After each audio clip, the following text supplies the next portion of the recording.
Play. The Wolverines get their first victory of 92 in the home opener. We'll have highlights. We'll talk about Hurricane Andrew's impact all the way to Ann Arbor, and we'll scout the Cougars of Houston and the run and shoot. All that and more coming up next. Everybody, and welcome to Michigan Replay. The Wolverines record their first victory of the 1992 season after an opening game tie against Notre Dame. Come back with a big 35-3 win yesterday over Oklahoma State. Threw the ball 26 times in the first half. That's not Michigan football. No, that's way too many, Jim. That's how many I wanted to throw for the entire game. But we threw it because they forced us to throw the ball is really what happened, and luckily it worked. Yeah, I know you didn't really want to throw it that much because you had Todd Collins, brand new quarterback, not a lot of experience in there filling in for an injured Elvis Grbac. Right, and obviously that's the Oklahoma State game plan, was the fact that let's see if this new kid can throw the football.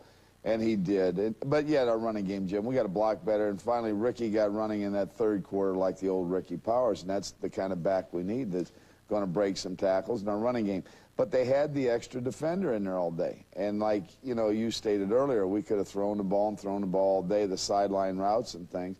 So we threw the ball 40-some times, which was good because we did it successfully. You're just a wild coach, right? Right, exactly. Wild, right.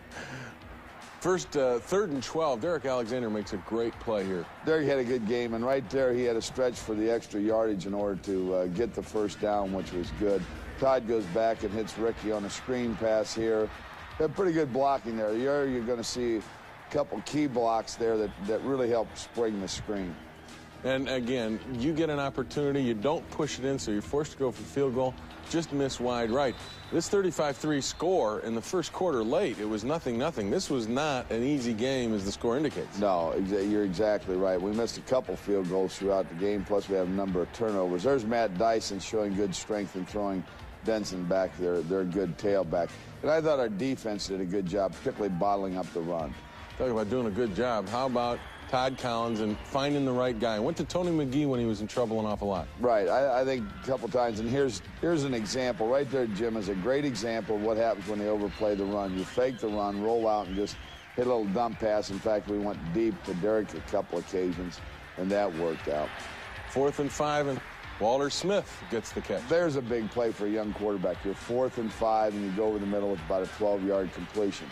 But we knew we have to be able to do that this year. And here he throws to Derek Alexander, which I thought Derek got bumped there, but he made a great catch. That one was one catch that reminded me a little bit of what Desmond did for us. Early in the second quarter, you're only up 7-0. Defense, again, played great. Right, we get a little pressure on our quarterback, and then Steve Morrison comes up with a great catch there because he was on the ground, kept it from hitting the ground for a key interception. Then we come right back with Todd to Derek Alexander, and again, you're going to see how wide open he is. Todd throwing under great pressure here. But again, the reason that pass was so wide open is because everybody's up playing the run. They wanted to take the run away from you, so you had to throw it, in other words. Exactly. But yet you like to think a good running team can still run under adverse conditions. 3rd and 17, you want to talk about a defense flying around. Right. This play typifies it. There they go, yes. That's the kind of defense we have to have, and they're getting to the ball quite well, and they're very excited about it. And that's a big part of it, the emotion. At halftime, you're ahead 14-0.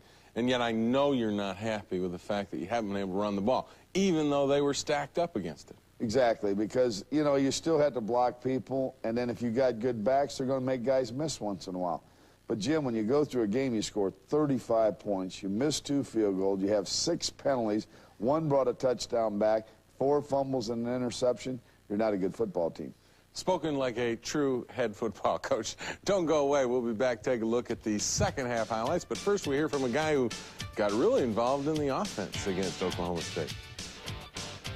We take what the defense gives us, and they were loading up on our run a whole lot.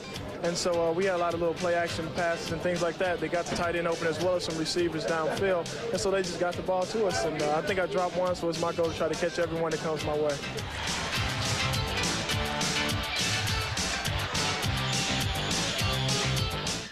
It was intense all around, you know. Our defensive backs, last week they hit real well, and I think this week we did a lot, you know, a better job tackling. I think that showed out in the field, and, you know, when you get them wrapped up, you're going to get some big hits. Steve Morrison, who said that they had to pick it up on defense because the offense was struggling a bit. And I would imagine at halftime, you went after the kids pretty hard, particularly the offensive line, and making sure you could get some holes for your backs to run through. Well, I felt the blocking was weak at that time in the first half, and I also felt our running was weak. Although I felt our passing game was more than adequate, and our defense was playing well. Whenever your defense is playing well, Jim, you feel comfortable. You got a chance.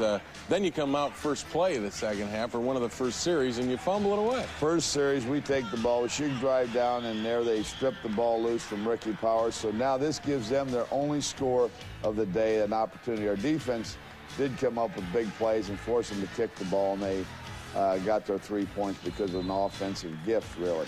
Do you think that maybe that might have been a little bit of a wake-up call? Because at 14-3, now they're excited and momentum is in their charge, and your kids seem to fire it up. Right. Here, Walter Smith on a reverse. Todd Collins gets a good block. We get blocking downfield. He takes it down just about to the 20-yard line. We punch the ball down, and it was the next series, and we're going to go, and Jesse's going to fumble the ball going in for a touchdown, really. Right here, you see the ball comes loose just short of prior to the goal line. They get the ball. And, you know, those two series really hurt because we give them 3, and we took 7 away from ourselves. And then they come back and get a big play on your defense. Exactly. Here's 2 defenders coming up. They're running into one another. They both had to make the tackle, but Greg McThomas comes from behind and catches him. Now the defense has to come up with some big plays, and you see here on the screen, again, the pursuit that you talked about in the hustle was the key thing. 3rd and 11, that forces them to turn the ball back over to you. You get the ball back in the 20, and then you start moving it again. Right, here's an example of the passes we talked earlier, Jim. We could have probably hit all day because they were up there for the run. Now, this looks like Ricky running here. You'll see there's a good run in there. Later, he comes back with a good touchdown run. This is it right here. Bounce off, breaking tackles.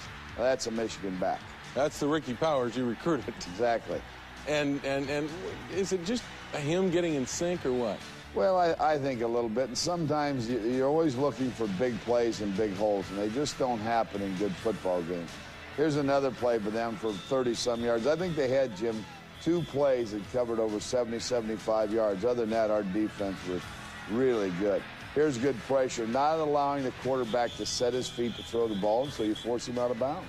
And that was a 3rd down play, so they have to go on 4th and 9, and you come up with big pressure. Come up with a good blitz there, and Buster Stanley gets the sack. And you need those in every game. That's the only thing that was hurting us in this game defensively was our quarterback scrambling around. Ricky Powers then goes back to work. Any adjustments you made up front blocking that changed things in that 3rd quarter? Yeah, we tried to get mad. That was about the only thing. We didn't really do a lot of things differently. I think we just executed better. There's a good catch by Walter Smith and a good run. That was a key play in that drive, too, because you were looking at 4th down. 4th down. Then here goes Ricky off the right side. Great block outside, but Derek Alexander allows Ricky to run around the corner in for the touchdown. Now you're feeling a little more comfortable in the 4th quarter, up 28-3. Right, but still disappointed in the fact that you know against good teams you can't turn the ball over. Here they throw an interception. Dwayne Ware comes up with a big interception, and right in front of him, right there, you can see one of our players clip, and that's what calls it back. You love to see the defense score a touchdown because they get very few opportunities to do that.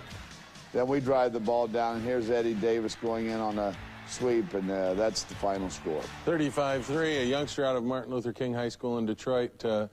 One of the things that I know you're most concerned about, you get the big win over Oklahoma State, but you're still a little bit nicked up. And coming out of this game, that's, got to worry you some heading into Houston. Yeah, 3 good players today, Jim. Rob Doherty, Bernie Leggett, and Chris Hutchinson all came up with some type of injury. And hopefully they're not too serious, but you never know what the weekend brings. And on Monday we'll find out. But we can't afford to lose many more players. And hopefully we'll start getting some of them back. I doubt if we'll get Wheatley back. Possibility.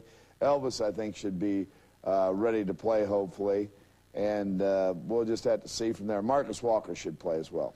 An old coach that both you and I know pretty well once said you make your biggest improvement between your 1st and 2nd games.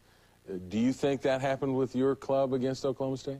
I think it did with our defense. I do not think it did with our offense because we just had too many turnovers. Our tackling was better. We weren't playing Notre Dame, however, Jim, but I still think our tackling was better, and that was very key. And the confidence factor is there. And you can show kids, hey, this is how you play defense. I don't care who you're playing against. Still had to be delighted with the job that Todd Collins did. Oh, no question about that. I mean, he set a record which was tremendous for him. But coming in, and I had confidence in him. I just didn't know how he'd react in a real game situation, but he showed he could play. There's one thing I think you got to work on. You still got to block better for the run. Right, and the backs got to run harder and then hang on to the ball. And I'm sure we're going to see some good blocking in there and, again, some key mistakes from some younger people. Okay, good win for the Wolverines. Meanwhile, one of the Wolverines played that game against Oklahoma State thinking about his parents far, far from home. We'll be back and tell you his story, but first we hear from the hero, the guy who stepped in for the starting quarterback. Sure, I was pretty nervous going into the game, but then I ran a couple plays, and I was right back into the flow of the game, and it just turned out good in the first half. My receivers were running great routes, and I had great line protection. I could have had about 7 more. I missed a couple, and the coaches just called a great game. Every pass is open.